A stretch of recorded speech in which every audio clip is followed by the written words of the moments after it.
കൂട്ടുകാരെ, നമ്മളുടെ ചാനലിൽ കഥകളൊക്കെ നമ്മൾ അപ്ലോഡ് ചെയ്യുന്നുണ്ട്. അതൊക്കെ കേൾക്കണം, അഭിപ്രായങ്ങൾ പറയണം. നല്ലതാണെങ്കിലും ചീത്തതാണെങ്കിലും അഭിപ്രായങ്ങൾ പോരട്ടെ. പിന്നെ സബ്സ്ക്രൈബ് ചെയ്ത് സപ്പോർട്ട് ചെയ്യാനും മറക്കല്ലേ. ആലീസ് ഇൻ വണ്ടർലാൻഡ് അവസാന ഭാഗം. ആ അഭിപ്രായത്തിൻ്റെ സ്വരം ആലീസിന് തീരെ ഇഷ്ടമായില്ല. സംഭാഷണത്തിന് മറ്റെന്തെങ്കിലും വിഷയം അവതരിപ്പിക്കുന്നതാണ് നല്ലതെന്ന് അവൾക്ക് തോന്നി. ആലീസ് ഒരു വിഷയത്തെക്കുറിച്ച് ആലോചിക്കുന്നതിനിടയ്ക്ക് പാചകക്കാരി ജോലി മതിയാക്കിയ ശേഷം കൈയെത്തുന്നിടത്തുള്ള എല്ലാ വസ്തുക്കളും എടുത്ത് പ്രഭിയുടെയും കുഞ്ഞിൻ്റെയും നേരെ എറിയാൻ തുടങ്ങി. എനിക്ക് രാജ്ഞിയുമായി ക്രോക്കെ കളിക്കാൻ പോകണം എന്ന് പറഞ്ഞിട്ട് പ്രഭി കുട്ടിയെ ആലീസിൻ്റെ നേർക്ക് എറിഞ്ഞു കൊടുത്തതിന് ശേഷം തിടുക്കത്തിൽ മുറിയിൽ നിന്നും പുറത്തിറങ്ങി. പാചകക്കാരി അവരുടെ നേരെ ചീനച്ചട്ടി എടുത്തെറിഞ്ഞെങ്കിലും തലനാരിഴയ്ക്ക് പ്രഭി രക്ഷപ്പെട്ടു. ആലീസ് അല്പം പ്രയാസപ്പെട്ട് കുട്ടിയെ പിടിച്ചെടുത്തു. അവൾ അതിനെ ഒരു തുറന്ന സ്ഥലത്തേക്ക് കൊണ്ടുപോയി. അത് മുരണ്ടുകൊണ്ടേയിരുന്നു. അവൾ അതിൻ്റെ മുഖത്തേക്ക് അങ്കലാപ്പോടെ നോക്കിപ്പോയി. അത് ഏതാണ്ടൊരു പന്നിയെപ്പോലെ തോന്നി. ഇനിയും അതിനെ ചുമന്നുകൊണ്ട് നടക്കുന്നത് വിഡ്ഢിത്തമാണെന്ന് ആലീസ് തീർച്ചയാക്കി. ആ ജന്തുവിനെ നിലത്ത് നിർത്തി. അതൊന്നും മിണ്ടാതെ കാട്ടിനുള്ളിലേക്ക് നടന്നു പോകുന്നത് കണ്ടപ്പോൾ അവൾക്ക് ആശ്വാസമായി. പന്നിയെപ്പറ്റി ചിന്തിച്ചുകൊണ്ടിരിക്കുമ്പോൾ തന്നെ ഏതാനും വാര അകലെ ഒരു മരക്കൊമ്പിൽ ചെഷയർ പൂച്ച ഇരിക്കുന്നത് കണ്ട് ആലീസ് ഞെട്ടി. ആലീസിനെ കണ്ട് പൂച്ച പല്ലിളിച്ച് കാണിച്ചു. ഇവിടെ നിന്നും പുറത്തേക്ക് കടക്കുന്നതിനുള്ള വഴി ഏതാണെന്ന് ഒന്ന് പറഞ്ഞു തരുമോ? ആലീസ് ചോദിച്ചു. നീ എങ്ങോട്ട് പോകാൻ ആഗ്രഹിക്കുന്നു എന്നതിനെ ആശ്രയിച്ചാണ് അതിരിക്കുന്നത്, പൂച്ച മറുപടി പറഞ്ഞു. ഏത് തരം മനുഷ്യരാണ് ഇവിടെ താമസിക്കുന്നത്? ആലീസ് വീണ്ടും ചോദിച്ചു. ആ ദിക്കിൽ വലത്ത് കൈ വീശി കാണിച്ചുകൊണ്ട് പൂച്ച പറഞ്ഞു. ഒരു തൊപ്പിക്കച്ചവടക്കാരൻ താമസിക്കുന്നു ആ ദിശയിൽ. മറ്റേ കൈ വീശി ഒരു മാർച്ച് മുയലാണ് താമസം. നിനക്കിഷ്ടമുള്ള ആളെ പോയി കാണാം, പക്ഷേ രണ്ടു പേർക്കും പ്രാന്താണ്. പൂച്ച അപ്രത്യക്ഷമാവുകയും വീണ്ടും പ്രത്യക്ഷപ്പെടുകയും ചെയ്തു. ആലീസിനത് വലിയ അത്ഭുതമായൊന്നും തോന്നിയില്ല. കാരണം അത്തരം സംഭവങ്ങൾ അവൾക്ക് ചിരപരിചിതമായി കഴിഞ്ഞിരുന്നുവല്ലോ. അവസാനം പൂച്ച ചോദിച്ചു, പിന്നെ ആ കുഞ്ഞിനെന്തു പറ്റി? അത് ചോദിക്കാൻ ഞാൻ മറന്നുപോയി. അതൊരു പന്നിയായി മാറി, ആലീസ് മറുപടി നൽകി. അങ്ങനെ സംഭവിക്കുമെന്ന് തന്നെ എനിക്കും തോന്നി എന്ന് പറഞ്ഞുകൊണ്ട് പൂച്ച വീണ്ടും മറഞ്ഞു. ആലീസ് കുറച്ചു നേരം കൂടി കാത്തിരുന്നു. പക്ഷേ അത് പിന്നീട് വന്നില്ല. 1-2 മിനിറ്റ് കഴിഞ്ഞപ്പോൾ മാർച്ച് മുയൽ താമസിക്കുന്നുവെന്ന് പറഞ്ഞ ദിക്ക് നോക്കി അവൾ നടന്നു. തൊപ്പിക്കച്ചവടക്കാരെ ഞാൻ മുമ്പും കണ്ടിട്ടുണ്ട്. മാർച്ച് മുയലിനെ കാണുന്നതായിരിക്കും കൂടുതൽ രസകരം. ഇതും പറഞ്ഞ് അവൾ മുകളിലേക്ക് നോക്കുമ്പോൾ അതാ മരക്കൊമ്പിൽ വീണ്ടും പൂച്ച. പൂച്ച ആലീസിനോട് എന്തോ പറഞ്ഞിട്ട് വളരെ സാവധാനം വീണ്ടും മറഞ്ഞു. ഈ പ്രാവശ്യം വാലറ്റത്ത് നിന്ന് തന്നെയാണ് അത് അപ്രത്യക്ഷമായത്. അവസാനം മാഞ്ഞത് ചിരിയാണ്. മറ്റെല്ലാം മറഞ്ഞിട്ടും കുറച്ചു നേരം കൂടി ആ ചിരി അവശേഷിച്ചു. അധികം ചെല്ലുന്നതിന് മുമ്പേ മാർച്ച് മുയലിൻ്റെ വീട് കണ്ണിൽപ്പെട്ടു. ചെവിയുടെ ആകൃതിയിലുള്ള ചിമ്മിനിയും രോമം കൊണ്ടുള്ള മേൽക്കൂരയും കണ്ടപ്പോൾ വീട് അതുതന്നെയാണെന്ന് ഉറപ്പിച്ചു. അവിടേക്കവൾ പേടിച്ചു നടന്നു. വീടിന് മുന്നിലെ മരച്ചുവട്ടിൽ ഇട്ട മേശയ്ക്ക് മുന്നിലിരുന്ന് മാർച്ച് മുയലും തൊപ്പിക്കച്ചവടക്കാരനും ചായ കുടിക്കുകയായിരുന്നു. ഒരെലി അവർക്ക് നടുവിൽ ഗാഠനിദ്രയിലാണ്. മറ്റു 2 കൂട്ടരും ഒരു തലയിണയിൽ എന്ന പോലെ അതിൻ്റെ പുറത്ത് കൈമുട്ടുകൾ ഊന്നി അതിൻ്റെ തലയ്ക്ക് മുകളിലൂടെയാണ് സംസാരിച്ചു കൊണ്ടിരിക്കുന്നത്. ഇവിടെ സ്ഥലമില്ല, ഇവിടെ സ്ഥലമില്ല. ആലീസ് വരുന്നത് കണ്ട് അവർ വിളിച്ചു പറഞ്ഞു. ഇഷ്ടം പോലെ സ്ഥലമുണ്ട് എന്ന് ആലീസ് അമർഷത്തോടെ മറുപടി നൽകി. എന്നിട്ട് അവർ ഇരിക്കുന്നതിൻ്റെ എതിർവശത്തായി ഇട്ടിരുന്ന വലിയ കസേരയിൽ അവൾ ഇരുന്നു. കുറച്ച് വീഞ്ഞു കഴിക്കുന്നതിൽ വിരോധമില്ലല്ലോ, മാർച്ച് മുയൽ സൗഹാർദ്ദഭാവത്തിൽ പറഞ്ഞു. ഇവിടെ വീഞ്ഞൊന്നും കാണുന്നില്ലല്ലോ. ചുറ്റുപാടും നോക്കിയിട്ട് അവൾ മൊഴിഞ്ഞു. വീഞ്ഞൊരു തുള്ളിയുമില്ല, വീഞ്ഞൊരു തുള്ളിയുമില്ല, മാർച്ച് മുയൽ ആവർത്തിച്ചു. എന്നിട്ടും വീഞ്ഞു കുടിക്കാൻ പറയുന്നത് മര്യാദയല്ല, കോപത്തോടെയാണ് ആലീസ് പറഞ്ഞത്. ക്ഷണിക്കാതെ വന്നിവിടെ ഇരുന്നതും ഒട്ടും മര്യാദയല്ല, മാർച്ച് മുയൽ അതിൽ പിടിച്ചു. ഇത് നിന്റെ മേശയാണെന്ന് ഞാൻ അറിഞ്ഞില്ല. ഇനി എത്രയോ പേർക്ക് ഇരിക്കാനുള്ള സ്ഥലം ഇവിടെ ബാക്കി കിടക്കുന്നു. അങ്ങനെ പറഞ്ഞ് ആ വഴക്കിൽ നിന്നും അവൾ ഒഴിഞ്ഞു. ഇനി അല്പം തമാശയൊക്കെ ആവാം, അവൾ പറഞ്ഞു. അതനുസരിച്ച് പിന്നീടവർ ഒരുപാട് സംസാരിച്ചിരുന്നു. അവസാനം തൊപ്പിക്കാരൻ ആലീസിനോട് പറഞ്ഞു, ഇനി നീ മിണ്ടിപ്പോകരുത്. ഈ ധാർഷ്ട്യം ആലീസിന് സഹിക്കാൻ കഴിയുന്നതിലും അപ്പുറമായിരുന്നു. അവൾ വെറുപ്പോടെ അവിടെ നിന്ന് എഴുന്നേറ്റ് നടന്നു. എലി അപ്പോഴും ഗാഠനിദ്രയിലാണ്. തിരിച്ചു വിളിക്കുമെന്ന് പ്രതീക്ഷിച്ച് 2 തവണ തിരിഞ്ഞു നോക്കിയെങ്കിലും അവരവളെ ഗൗനിച്ചതേയില്ല. അവസാനമായി തിരിഞ്ഞു നോക്കുമ്പോൾ ആ ഭ്രാന്തർ എലിയെ ചായക്കോപ്പയിൽ പിടിച്ചിടാൻ ശ്രമിക്കുന്നതാണ് അവൾ കണ്ടത്. അയ്യോ, എന്തു വന്നാലും ഇനി ഞാൻ അങ്ങോട്ടില്ലേ? കാട്ടുപാതയിലൂടെ നടക്കുമ്പോൾ അവൾ സ്വയം പറഞ്ഞു. ആലീസ് തൻ്റെ ജീവിതത്തിൽ പങ്കു കൊണ്ടിട്ടുള്ളതിൽ വെച്ച് ഏറ്റവും ഭ്രാന്തൻ ചായ സൽക്കാരമായിരുന്നു അത്. വീണ്ടും നീണ്ട ഹാളിൽ കണ്ണാടി മേശയ്ക്കരികിലാണ് താൻ എന്ന് അവൾ കണ്ടു. അവൾ അവിടെയിരുന്ന സ്വർണ്ണത്താക്കോൽ കയ്യിലെടുത്ത് പൂന്തോട്ടത്തിലേക്കുള്ള വാതിൽ തുറന്നു. എന്നിട്ട് കുപ്പായക്കീശയിൽ സൂക്ഷിച്ചിരുന്ന കൂണിൻ്റെ കഷ്ണമെടുത്ത് കടിച്ച് തൻ്റെ ഉയരം 1 അടിയോളമാക്കി കൊച്ചു വാതിലിലൂടെ പുറത്തു കടന്നു. അവസാനം അതിമനോഹരമായ ആ പൂന്തോട്ടത്തിൽ വർണ്ണഭംഗിയുള്ള പൂക്കളുടെയും തണുപ്പ് പകരുന്ന ജലധാരകളുടെയും നടുവിലായി അവൾ. പൂന്തോട്ടത്തിൻ്റെ പ്രവേശന കവാടത്തിന് സമീപം ഒരു വലിയ റോസാ ചെടി നിന്നിരുന്നു. അതിൽ നിറയെ വെള്ളപ്പൂക്കളായിരുന്നു. പക്ഷേ അതിനടുത്ത് 3 തോട്ടക്കാർ ദ്രുതഗതിയിൽ ആ പൂക്കൾക്ക് ചുവപ്പ് നിറം കൊടുക്കുന്നതാണ് ആലീസ് കണ്ടത്. നിങ്ങളെന്തിനാണ് പൂക്കളിൽ ചായം തേക്കുന്നതെന്ന് ഒന്ന് പറയാമോ? ആലീസ് അല്പം ഭയത്തോടെയാണ് ചോദിച്ചത്. ചുവന്ന റോസാ ചെടികളാണ് ഇവിടെ ഉണ്ടാകേണ്ടിയിരുന്നത്. ഞങ്ങൾ അബദ്ധത്തിൽ വെള്ള റോസ് നട്ടു. റാണി ഇത് കണ്ടുപിടിച്ചാൽ ഞങ്ങളുടെ തല വെട്ടിക്കളയും, തോട്ടക്കാരിൽ ഒരാൾ പറഞ്ഞു. അതുകൊണ്ട് അവരിങ്ങ് എത്തുന്നതിന് മുമ്പേ ഞങ്ങളാലാവും വിധം ചെയ്യാമെന്ന് വെച്ചു. ആകാംക്ഷയോടെ പുറത്തേക്ക് നോക്കിക്കൊണ്ടിരുന്ന തോട്ടക്കാരൻ ഈ സമയത്ത് തന്നെ വിളിച്ചു പറഞ്ഞു, റാണി വരുന്നു, റാണി വരുന്നു. അത് കേട്ട് 3 തോട്ടക്കാരും ഉടൻ നിലത്ത് കമിഴ്ന്നു വീണു. കുറെ പേരുടെ കാലടി ശബ്ദം അപ്പോഴേക്കും അടുത്ത് കേൾക്കുന്നുണ്ടായിരുന്നു. റാണിയെ കാണാൻ ആലീസ് ആകാംക്ഷയോടെ നോക്കി. ആദ്യം വന്നത് ഗദാധാരികളായ 10 പട്ടാളക്കാരാണ്. പിന്നീട് 10 സ്തുതിപാലകർ. അതിനുശേഷം കൊട്ടാരത്തിലെ 10 കുട്ടികളായിരുന്നു. അവർ ജോഡികളായി കൈകോർത്ത് തുള്ളിച്ചാടിയാണ് വന്നത്. പിന്നെ അതിഥികൾ. തുടർന്ന് ആഡ്യൻ ഗുലാൻ ഒരു വെൽവറ്റ് കുഷ്യനിൽ രാജകീയ കിരീടവും ചുമന്നുകൊണ്ട് കടന്നു വന്നു. അവസാനമാണ് രാജാവും റാണിയും എഴുന്നള്ളിയത്. തോട്ടക്കാരെ പോലെ താനും നിലത്ത് കമിഴ്ന്നു കിടക്കേണ്ടി വരുമോ എന്ന് ആലീസ് സംശയിച്ചു. എഴുന്നള്ളത്ത് ആലീസിൻ്റെ അടുത്തെത്തിയപ്പോൾ എല്ലാവരും അവിടെ നിന്ന് ആലീസിനെ നോക്കി. ആരാണിത്? രാജ്ഞി കടുത്ത ശബ്ദത്തിൽ ചോദിച്ചു. ആഡ്യൻ ഗുലാൻ തലകുനിച്ച് ചിരിച്ചുകൊണ്ട് നിന്നു. പെട്ടെന്നവർ ആലീസിന് നേരെ തിരിഞ്ഞു. നിന്റെ പേരെന്താണ് കുട്ടി? ആലീസ്, അവൾ ഉത്തരം നൽകി.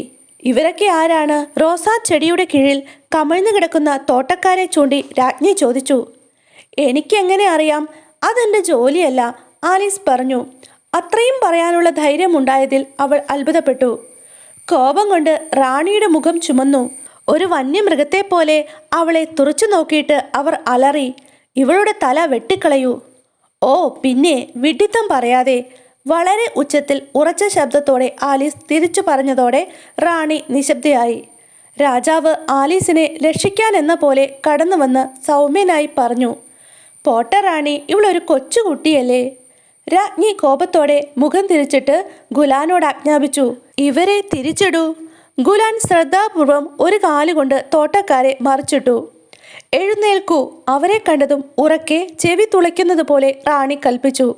തോട്ടക്കാർ ചാടി എഴുന്നേറ്റ് രാജാവിനെയും രാജ്ഞിയെയും കുട്ടികളെയും പിന്നെ മറ്റെല്ലാവരെയും വണങ്ങി. നിങ്ങളിവിടെ എന്താണ് ചെയ്തുകൊണ്ടിരുന്നത്? രാജ്ഞി ചോദിച്ചു. ഞങ്ങൾ ഈ പൂക്കളുടെ അവർ വിക്കി. അത് കേട്ട് റാണി പൂക്കളിലേക്ക് ശ്രദ്ധ തിരിച്ചു. നിറം തേച്ച റോസാച്ചെടി കണ്ട റാണി തോട്ടക്കാരുടെ തല കൊയ്യാൻ കൽപ്പിച്ചു. 3 ഭടന്മാർ റാണിയുടെ കൽപ്പന നിർവഹിക്കാൻ മുന്നോട്ട് വന്നു. ഭാഗ്യഹീനരായ തോട്ടക്കാർ ആലീസിനെ അഭയം പ്രാപിച്ചു. നിങ്ങളുടെ തല കൊയ്യില്ല എന്ന് പറഞ്ഞ് അടുത്തുണ്ടായിരുന്ന പൂച്ചട്ടിക്കകത്ത് അവൾ അവരെ ഒളിപ്പിച്ചു. 3 ഭടന്മാരും 1-2 നിമിഷം തോട്ടക്കാരെ അന്വേഷിച്ച് അലഞ്ഞ ശേഷം മിണ്ടാതെ മറ്റുള്ളവരുടെ പുറകെ പോയി. തല വെട്ടിയോ? റാണി ചോദിച്ചു. ഉവ്വ് തിരുമനസേ, ഭടന്മാർ ഉറക്കെ മറുപടി നൽകി. ശരി ശരി, നിനക്ക് ക്രോക്കെ കളിക്കാൻ അറിയാമോ? റാണി ആലീസിനോട് ചോദിച്ചു. തീർച്ചയായും അറിയാം, ആലീസ് ഉറക്കെ പറഞ്ഞു. എങ്കിൽ വന്നോളൂ, റാണി ഉത്തരവിട്ടു. ഇത്തരത്തിലൊരു കളിസ്ഥലം ഇതിനു മുമ്പ് ഒരിക്കലും കണ്ടിട്ടില്ലല്ലോ എന്ന് ആലീസിന് തോന്നി. ഫ്ലമ്മിംഗോയെ കൈകാര്യം ചെയ്യുന്നതാണ് ഏറ്റവും വലിയ ബുദ്ധിമുട്ടായി അവൾക്ക് അനുഭവപ്പെട്ടത്. അവരവരുടെ ഊഴം വരുന്നതിന് മുമ്പേ കളിക്കാരെല്ലാം ഒന്നിച്ച് കളിക്കാൻ തുടങ്ങുകയാണ്.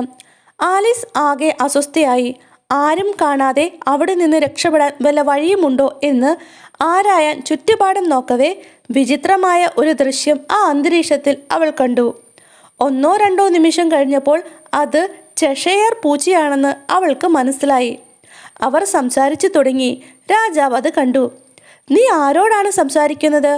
ആലീസിൻ്റെ അടുത്തേക്ക് വന്ന് പൂച്ചയുടെ തല വളരെ കൗതുകത്തോടെ വീക്ഷിച്ചിട്ട് രാജാവ് ചോദിച്ചു. അതെൻ്റെ ഒരു സുഹൃത്താണ്, ഒരു ചെഷയർ പൂച്ച. ഞാൻ അതിനെ തിരുമനസ്സിന് പരിചയപ്പെടുത്തട്ടെ. എനിക്കതിൻ്റെ നോട്ടം തീരെ ഇഷ്ടപ്പെടുന്നില്ല, രാജാവ് തിരുവായി മൊഴിഞ്ഞു. എന്തായാലും അതിന് വേണമെങ്കിൽ അത് എൻ്റെ കയ്യിൽ ഒന്ന് ചുംബിച്ചോട്ടെ.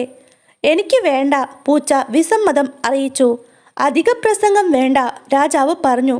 അദ്ദേഹത്തിന് പൂച്ചയുടെ നോട്ടം പിടിച്ചില്ല. ഹോ, നീ എന്നെ ഇങ്ങനെ നോക്കരുത്. അങ്ങനെ പറഞ്ഞുകൊണ്ട് അദ്ദേഹം ആലീസിൻ്റെ പിന്നിൽ മറഞ്ഞു. ഒരു പൂച്ചയ്ക്ക് രാജാവിനെ നോക്കാം, ആലീസ് പറഞ്ഞു. ഞാൻ അത് ഏതോ പുസ്തകത്തിൽ വായിച്ചിട്ടുണ്ട്. ഏതിലാണെന്ന് ഇപ്പോൾ ഓർമ്മ വരുന്നില്ല. ഈ പൂച്ചയെ തീർച്ചയായും ഒഴിവാക്കണം, രാജാവ് തീർപ്പ് കൽപ്പിച്ചു. അദ്ദേഹം രാജ്ഞിയെ വിളിച്ചു. പ്രിയ റാണി, നീ ഈ പൂച്ചയെ ഇല്ലാതാക്കിയേ പറ്റൂ. അതിനെ തല വെട്ടിക്കളയൂ, ഒന്ന് തിരിഞ്ഞു നോക്കുക പോലും ചെയ്യാതെ അങ്ങനെ കൽപ്പിച്ചിട്ട് റാണി അവിടെ നിന്നും പോയി. അകലെ നിന്ന് റാണിയുടെ അലറുന്ന ശബ്ദം ഉയരവേ കളി എവിടെ വരെയായി എന്നറിയാൻ ഒന്ന് പോയി നോക്കിയാലോ എന്ന് ആലീസിന് തോന്നി. ഊഴം തെറ്റിച്ച് കളിച്ച 3 കളിക്കാരുടെ തലവെട്ടാൻ റാണി ഉത്തരവിടുന്നതാണ് അവൾ കേട്ടത്. ആലീസ് കളിച്ചിട്ടുള്ളതിൽ വെച്ച് ഏറ്റവും കുഴപ്പം പിടിച്ച കളിയായിരുന്നു അത്. പന്തുകൾ മുള്ളൻ പന്നികളും പന്താട്ടക്കോൽ ഫ്ലെമിംഗോകളും. ആലീസ് അവളുടെ പന്തായ മുള്ളൻ പന്നിയെ തേടിപ്പോയി. അത് മറ്റൊന്നുമായി കടിപിടി കൂടുന്നത് അവൾ കണ്ടു. ഒന്നിനെ മറ്റൊന്നിനെ കൊണ്ട് എളുപ്പത്തിൽ അടിച്ചു തെറിപ്പിക്കാൻ ഇത് തന്നെയാണ് നല്ല അവസരമെന്ന് ആലീസിന് തോന്നി. പക്ഷേ ഒരൊറ്റ കുഴപ്പം മാത്രം. എന്താണെന്ന് വെച്ചാൽ അവളുടെ ഫ്ലെമിംഗോ കുറച്ചകലെ തോട്ടത്തിൻ്റെ മറ്റേ വശത്ത് ഒരു മരക്കൊമ്പിലേക്ക് പറന്നു കയറാനുള്ള വിഫല ശ്രമം നടത്തുന്നത് ആലീസ് കണ്ടു. ആലീസ് ചെഷയർ പൂച്ചയുടെ അടുത്തെത്തി. അതിൻ്റെ അടുത്തേക്ക് ചെല്ലുമ്പോൾ അവിടെ ഒരു ആൾക്കൂട്ടം കണ്ട് അവൾ പരിഭ്രമിച്ചു.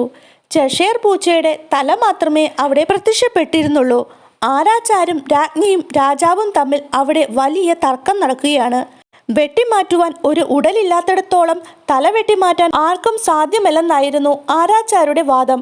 ഉടൻ എന്തെങ്കിലും ചെയ്യാത്ത പക്ഷം എല്ലാവരെയും വധിക്കുമെന്ന് രാജ്ഞി ഭീഷണി മുഴക്കി. തലയുള്ള ഏതിൻ്റെയെങ്കിലും തല വെട്ടിക്കളയണമെന്ന് രാജാവിൻ്റെ നിലപാട്. ആലീസ് ചിന്തിച്ചിട്ട് മറ്റൊന്നും പറയാൻ കിട്ടിയില്ല. അതുകൊണ്ടവൾ ഇങ്ങനെ പറഞ്ഞു.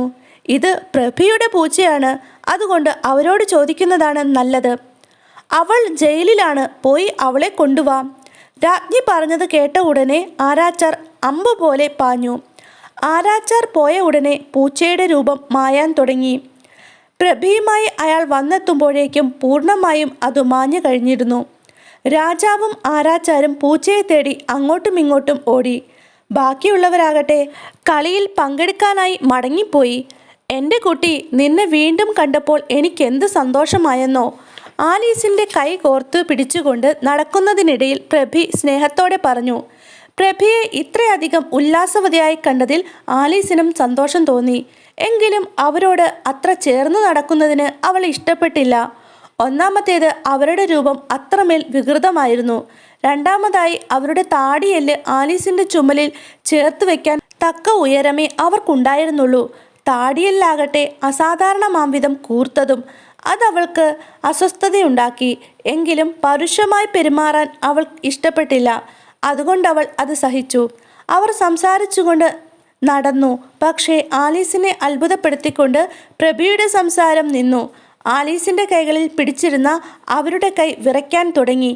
ആലീസ് മുഖമുയർത്തി നോക്കിയപ്പോൾ കോപത്തോടെ നെറ്റിച്ചുളിച്ച് കൈകൾ കൂട്ടിപ്പിടിച്ച് ഒരു കൊടുങ്കാറ്റ് കണക്കെ റാണി അവിടെ നിൽപ്പുണ്ടായിരുന്നു. നല്ല ദിവസമാണ് ഇന്ന് തിരുമനസേ, വിറയ്ക്കുന്ന ദുർബലമായ ശബ്ദത്തിൽ പ്രഭി പറഞ്ഞു തുടങ്ങി. ഞാൻ നിനക്കൊരു മുന്നറിയിപ്പ് തരുന്നു, രാജ്ഞി അലറി. ഒന്നുകിൽ നീ ഇവിടെ നിന്നും പോകണം, അല്ലെങ്കിൽ നിന്റെ തല തെറിക്കും. ഉടൻ തന്നെ അതിലേത് വേണമെന്ന് നീ തിരഞ്ഞെടുക്കണം. പ്രഭി അടുത്ത നിമിഷം അവിടെ നിന്ന് പോയി. ഇനി നമുക്ക് തുടരാം, രാജ്ഞി ആലീസിനോട് പറഞ്ഞു. മറുപടിയൊന്നും പറയാതെ അവൾ സാവധാനം രാജ്ഞിയുടെ പിന്നാലെ ക്രോക്കേ മൈതാനത്തിലേക്ക് നടന്നു. രാജ്ഞിയുടെ അഭാവം മുതലെടുക്കുകയായിരുന്നു കളിക്കാരെല്ലാം. തണലത്തിരുന്ന് വിശ്രമിക്കുകയായിരുന്നു അവരെല്ലാം.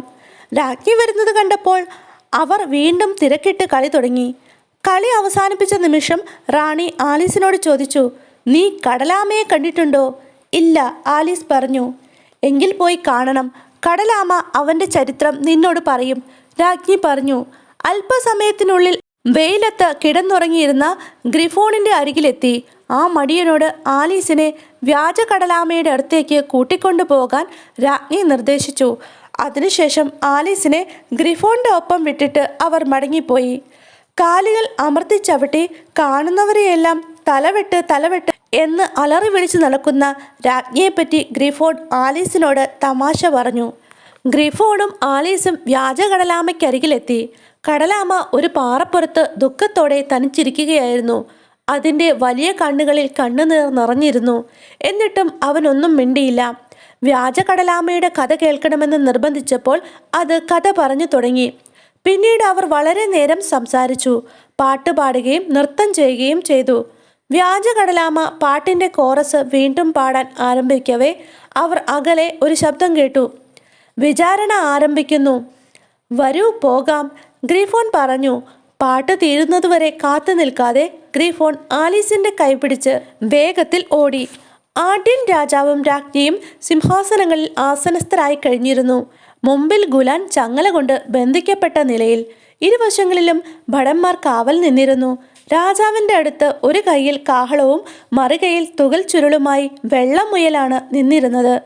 മുമ്പൊരിക്കലും ആലീസ് കോടതിയിൽ പോയിരുന്നില്ലെങ്കിലും അതിനെക്കുറിച്ച് പുസ്തകത്തിൽ വായിച്ച അറിവ് അവൾക്കുണ്ടായിരുന്നു. രാജാവായിരുന്നു ജഡ്ജി. 12 ജീവികൾ ജൂറികളായി അവിടെ ഉണ്ടായിരുന്നു. അവർ ധൃതി പിടിച്ച് സ്ലേറ്റുകളിൽ എഴുതിക്കൊണ്ടിരുന്നു. രാജാവ് വിസ്താരത്തിനും എതിർവിസ്താരത്തിനുമായി സാക്ഷികളെ വിളിച്ചു. വിസ്താരം നടന്നുകൊണ്ടിരുന്ന സമയത്ത് ആലീസിന് വളരെ വിചിത്രമായൊരു അനുഭവമുണ്ടായി. അവൾ വലുതാകാൻ തുടങ്ങി. കോടതിയിൽ നിന്ന് എഴുന്നേറ്റ് പോകാമെന്നാണ് ആദ്യം അവൾ കരുതിയത്. രണ്ടാമതൊന്ന് ആലോചിച്ചപ്പോൾ സ്ഥലമില്ലടത്തോളം അവിടെ തന്നെ ഇരിക്കാമെന്ന് തന്നെ വിചാരിച്ചു. എന്നെ ഞെക്കരുത്, അടുത്തിരുന്ന ചുണ്ടെലി പറഞ്ഞു. നോക്ക്, എനിക്ക് വിശ്വസിക്കാൻ കഴിയുന്നില്ല. എനിക്കൊന്നും ചെയ്യാൻ കഴിയില്ല, ആലീസ് വിനയപൂർവ്വം പറഞ്ഞു. ഞാൻ വളരുകയാണ്. ഇവിടെ വെച്ച് വളരാൻ നിനക്കൊരു അവകാശവുമില്ല, എലി എതിർത്തു. വിഡ്ഢിത്തം പറയാതെ നീയും വളരുക തന്നെയാണ്, അതറിയാമോ? ആലീസിൻ്റെ ശബ്ദത്തിൽ ധൈര്യമുണ്ടായിരുന്നു. അതെ, ഞാനും വളരുന്നുണ്ട്, പക്ഷെ അത് ന്യായമായ തോതിലാണെന്ന് മാത്രം. അതും പറഞ്ഞ് അവൻ ദേഷ്യത്തോടെ എഴുന്നേറ്റ് കോടതിയുടെ മറുഭാഗത്തേക്ക് പോയി. കോടതി വിചാരണ നടന്നുകൊണ്ടേയിരുന്നു. അവസാനം സാക്ഷിയായി ആലീസിൻ്റെ പേരും വിളിച്ചു. ഞാൻ ഇവിടെയുണ്ട്. അപ്പോഴത്തെ പരിഭ്രമത്തിനിടയിൽ താൻ മാത്രം വലുതായി മാറിയതൊന്നും ഓർക്കാതെ ആലീസ് വിളിച്ചു പറഞ്ഞു. അവളുടെ പാവാടത്തുമ്പ് ജൂറി ബോക്സിൽ ഉടക്കി. ജൂറിമാർ താഴെ നിന്നിരുന്നവരുടെ തലയ്ക്ക് മുകളിലേക്ക് വീണു. ഹോ, ക്ഷമിക്കണേ എന്ന് ഖേദപൂർവം പറഞ്ഞ് അവൾ അവരെ വളരെ പെട്ടെന്ന് തന്നെ പെറുക്കി എടുത്ത് ഇരുത്തി. ജൂറിമാരെല്ലാം യഥാസ്ഥാനങ്ങളിൽ ഇരുന്നല്ലാതെ വിചാരണ തുടരാൻ ആവില്ല, രാജാവ് ഗൗരവത്തോടെ പറഞ്ഞു. ആലീസ് ജൂറി ബോക്സിലേക്ക് നോക്കി. അപ്പോഴത്തെ വെപ്രാളത്തിൽ പല്ലിയെ തല കീഴായിട്ടാണ് എടുത്തു വെച്ചത്. അത് അനങ്ങാനാവാതെ വാലിട്ടിളക്കിക്കൊണ്ടിരുന്നു. അവൾ അതിനെ നേരെ വെച്ചു. വീണതിൻ്റെ ആഘാതത്തിൽ നിന്ന് മുക്തരായ ജൂറി അംഗങ്ങൾ വിചാരണ പുനരാരംഭിക്കാൻ തയ്യാറായി. നിനക്ക് ഈ സംഭവത്തെപ്പറ്റി എന്തറിയാം? രാജാവ് ആലീസിനോട് ചോദിച്ചു. ഒന്നും അറിയില്ല, ആലീസ് പറഞ്ഞു. എങ്കിലും ചോദ്യം ചെയ്യൽ തുടർന്നു. കുറെ കഴിഞ്ഞപ്പോൾ ആലീസ് ശബ്ദമുയർത്തി. ഇത് ശുദ്ധ അസംബന്ധമാണ്. അത് കേൾക്കെ രാജ്ഞി കോപാകുലയായി. ആലീസിനോട് നാവടക്കാൻ കൽപ്പിച്ചു. ആലീസ് അത് വകവച്ചില്ല. ഉടനെ രാജ്ഞി ഉത്തരവിട്ടു, അവളുടെ തല വെട്ടുക. ആരും അനങ്ങിയില്ല. ആലീസിന് കോപമടക്കാൻ കഴിഞ്ഞില്ല. നിങ്ങൾ ആരെന്നാ നിങ്ങളുടെ വിചാരം? ആലീസ് ചോദിച്ചു. അപ്പോഴേക്കും അവൾ ശരിയായ വലിപ്പം കൈവരിച്ചു കഴിഞ്ഞിരുന്നു. വെറും ഒരു കുത്തു ചീട്ട് മാത്രമാണ് നിങ്ങൾ, അവൾ തുടർന്നു. ഈ സമയം ചീട്ടുകളെല്ലാം വായുവിലുയർന്ന് ആലീസിനു നേരെ വന്നു. പേടിയും കോപവും കാരണം അവൾ ഒന്ന് പതിയെ നിലവിളിച്ചു പോയി. എന്നിട്ട് അവയെ തട്ടിമാറ്റാൻ ശ്രമിച്ചു. കണ്ണു തുറന്നപ്പോൾ പുഴയുടെ തീരത്ത് ചേച്ചിയുടെ മടിയിൽ തലവെച്ച് കിടക്കുന്നതാണ് അവൾ കണ്ടത്. എഴുന്നേൽക്കാലീസ്, അവളുടെ ചേച്ചി പറഞ്ഞു. ഇതെന്തൊരു ഉറക്കമാ? ഹോ, ഞാനൊരു രസികൻ സ്വപ്നം കണ്ടു, ആലീസ് പറഞ്ഞു. എന്നിട്ട് അവളുടെ ചേച്ചിയോട് അതിനെപ്പറ്റി എല്ലാം പറഞ്ഞു കേൾപ്പിച്ചു. പറഞ്ഞു തീർന്നപ്പോൾ ചേച്ചി അവൾക്കൊരു ഉമ്മ കൊടുത്തു. എന്നിട്ട് പറഞ്ഞു, അത് അത്ഭുതകരമായ ഒരു സ്വപ്നം തന്നെ. ഇപ്പോൾ ചായയ്ക്ക് സമയമായി, നേരം വൈകിയിരിക്കുന്നു. ആലീസ് എഴുന്നേറ്റ് ഓടിപ്പോയി. അപ്പോഴും അവളുടെ ചിന്തകളിൽ അത്ഭുത സ്വപ്നത്തിൻ്റെ നുറുങ്ങുകളാണ് നിറഞ്ഞു നിന്നിരുന്നത്. അപ്പോൾ കൂട്ടുകാരെ, നമ്മുടെ ആലീസ് ഇൻ വണ്ടർലാൻഡ് തീർന്നിരിക്കുകയാണ്. വളരെ പ്രതീക്ഷയോടുകൂടിയാണ് ഞാനത് വായിച്ചത്. പക്ഷേ ഇതിൻ്റെ പകുതി ഭാഗം ഞാൻ ആദ്യമായിട്ടാണ് നിങ്ങളോടൊപ്പം തന്നെയാണ് വായിക്കുന്നത്. പക്ഷേ ഇതിൻ്റെ പകുതി ഭാഗമൊന്നും എനിക്ക് മനസ്സിലായില്ല. നമ്മളുടെ പ്രായ വ്യത്യാസം കൊണ്ടായിരിക്കും, അല്ലെങ്കിൽ ഓരോരുത്തരുടെ ഓരോ അഭിപ്രായം കൊണ്ടായിരിക്കും എനിക്ക് പകുതി മനസ്സിലായില്ല. നിങ്ങൾക്കും എങ്ങനെയാണെന്ന് അറിയത്തില്ല.